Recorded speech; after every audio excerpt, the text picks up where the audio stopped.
கிறிஸ்துவில் பிரியமானவர்களே, ஆண்டவராக இயேசு கிறிஸ்துவின் நாமத்திலே உங்கள் யாவரையும் வாழ்த்தி ஆசிர்வதிக்கிறேன்.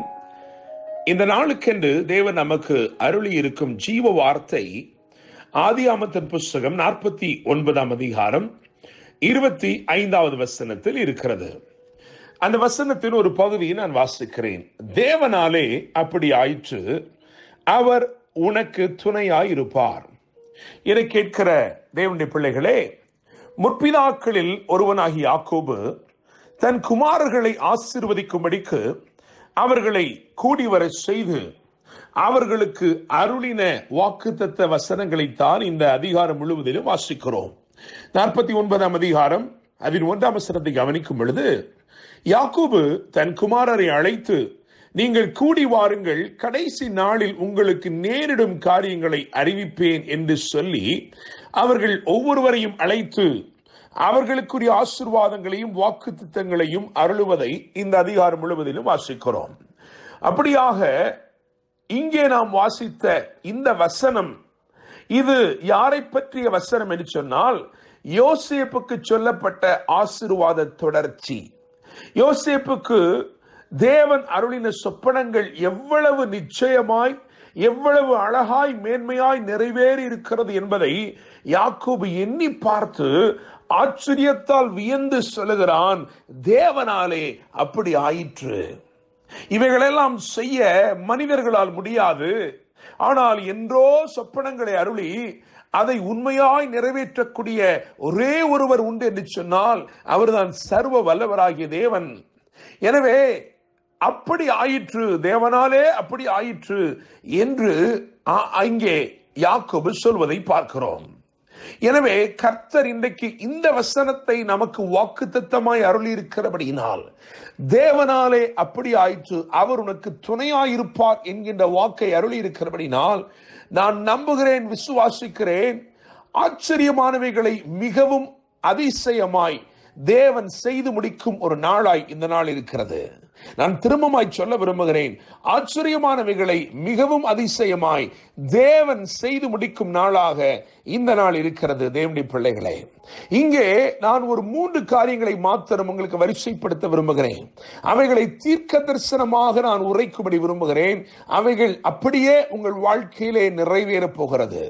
என கேட்கும் தேவனுடைய பிள்ளைகளே, 22வது வசனத்தை கவனித்து பார்க்கும் பொழுது அங்கு எழுதியிருக்கிறது, அதன் கொடிகள் சுவரின் மேல் படரும் என்று சொல்லி. யோசேப்பின் கொடிகள் சுவரின் மேல் படருமாம். யோசேப்பின் கொடிகள் என்றால் அவனுடைய பிள்ளைகள். அவனுடைய பிள்ளைகளை குறித்து சொல்லப்பட்ட ஆசீர்வாதம் என்ன?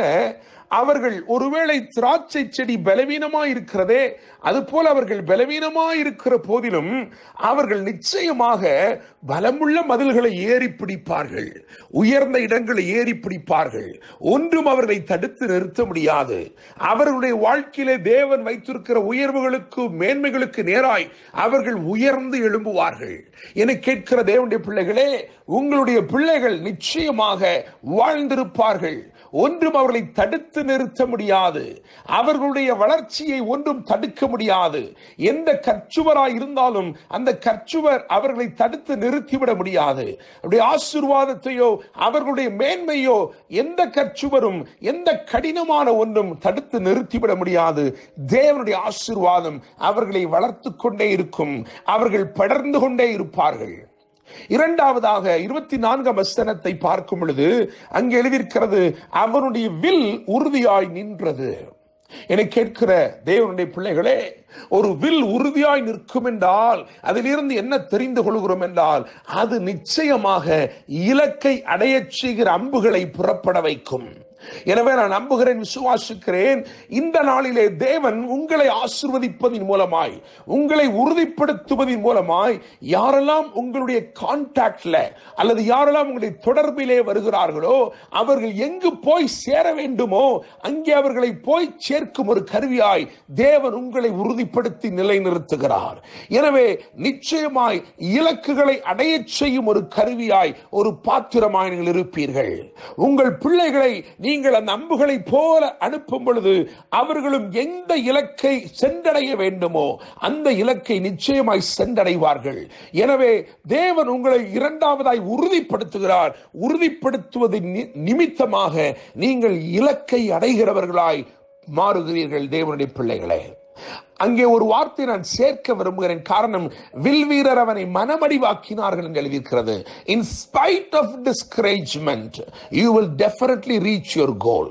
உங்களுக்கு தேவன் வைத்திருக்கிற இலக்குகளை நிச்சயமாக சோர்வுகளுக்கு உட்படுத்துகிற சூழல்கள் ஏற்பட்டாலும் நீங்கள் நிச்சயமாய் தேவன் விரும்புவதை சென்றடைவீர்கள். மூன்றாவதாக 24 வசனத்தில் தானே கடைசி எழுதப்பட்டிருக்கிறது, இஸ்ரவேலின் கன்மலையும் ஆனான். நான் நம்புகிறேன், விசுவாசிக்கிறேன், உயர்ந்த ஸ்தானத்திலே நிலைப்படுத்தி வைத்து தேவன் உங்களை ஆசீர்வதிக்கப் போகிறார். God will establish you more stronger and in elevated high places. இந்த நாளிலே தேவன் அதை செய்ய போகிறார். இந்த 3 காரியங்களை உங்களுக்கு சொல்லி இருக்கிறேன். என்னை கேட்கிற தேவனுடைய பிள்ளைகளே, நிச்சயமாய் கொடிகள் சுவரின் மேல் படரும் என்று சொன்ன வார்த்தையின்படியே உங்கள் பிள்ளைகள் நிச்சயமாக எந்த கடினமான காரியங்களா இருந்தாலும், அவர்களை மறைத்து போடுகிற அடைத்து போடுகிற காரியங்கள் எதுவா இருந்தாலும் அதையெல்லாம் தாண்டி அவர்கள் வளர்ந்து தேவனுடைய நாமத்தை மேம்படுத்துவார்கள். இரண்டாவதாக, நீங்கள் உறுதியாய் நிற்பதினாலே இலக்குகளை அடைய செய்கிறவர்களை நீங்கள் புறப்பட பண்ணுவீர்கள், பிறப்பிப்பீர்கள். மூன்றாவதாக, தேவன் உங்களை நிச்சயமாக நிலைப்படுத்துகிறார். உயர்வான இடங்களிலே, மேன்மையான ஸ்தானத்திலே நிலைப்படுத்துகிறார். இந்த வசனத்தை நான் திரும்ப சொல்லும்படி விரும்புகிறேன். ஆதியாகமம் 49:25 ஒரு பகுதி, தேவனாலே அப்படி ஆயிற்று, அவர் உனக்கு துணையாயிருப்பார். இந்த நாளெல்லாம் கர்த்தர் உங்களுக்கு துணையாயிருந்து உங்களை வழி நடத்தட்டும். என்றும் அன்புடன் pastor Daniel Moses. God bless you.